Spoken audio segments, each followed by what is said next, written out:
History of router.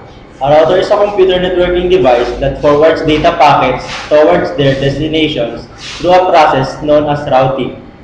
Routing occurs at layer 3 of the OSI 7-layer model. Routing is the most commonly associated with the Internet Protocol, although other less popular router protocols remain in use. In the original 1960s era of routing, general-purpose computers served as routers.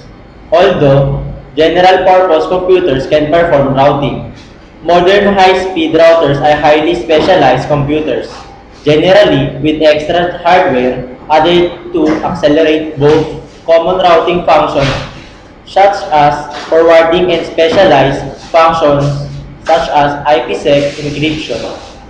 Other changes also improve reliability such as using battery rather than main powers and using solid state rather than magnetic storage. Modern routers have thus come to resemble telephone switches, whose technology they are currently converging and may eventually replace. The first modern dedicated standalone routers are foosball routers. Functionality of router. A router must be connected to at least two networks or it will have nothing to route. A special variety of router is the one-armed router used to route packets in a virtual LAN environment. In the case of a one-armed router, the multiple attachments to different networks are all over the same physical link. A router which connects end users to the internet called edge router. A router which serves to transmit data between other routers is called core router.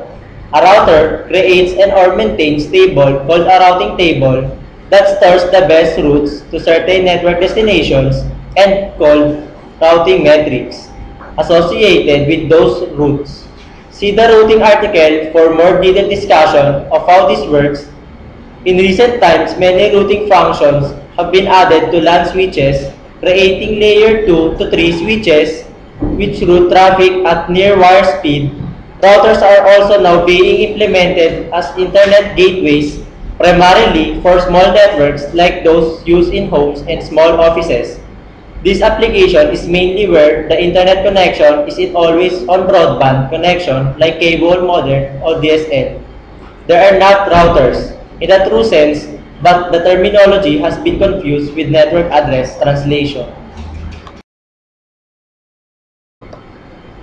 There are several router manufacturers and these are the examples.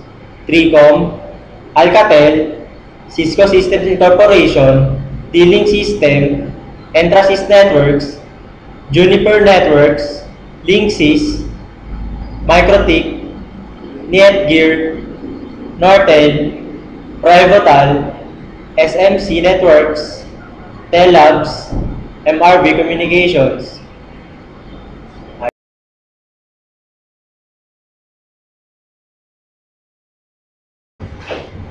This is power plug port. This is where you plug the power adapter to make the router function. This is the power NLink indicator. This indicator shows you the current status of router. If it's power on off, you can see light to this indicator when it's powered and plug to outlet, and another one is when computer is connected to the router. This LAN port is where you connect the cable or RJ45, commonly called internet cable or LAN cable. For example, if you have an internet connection in your house, you may connect your internet modem to the router to the use of LAN cable or RJ45.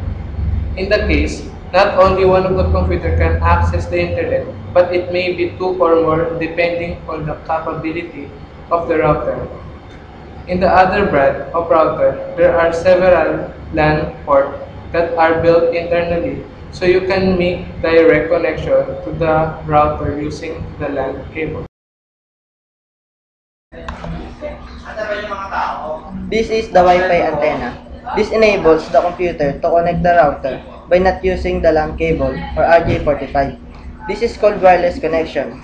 Wi-Fi or the SAW, called wireless fidelity, enables a person to choose a specific place freely where he/she would like to access the internet as long as it being reached. By the range of the Wi-Fi connection, the ranging of Wi-Fi connection has been limited depending on how the manufacturer sets it to be. This is the reset button. The function of this button is to reset the router at the beginning, where it is first powered on. It is the same function like the restart button present in a computer. This is the router exhaust. All routers has router exhaust. The function of it enable the heat being produced by the router while using it to come out and make sure that a precise temperature is maintained to prevent this router from overheating.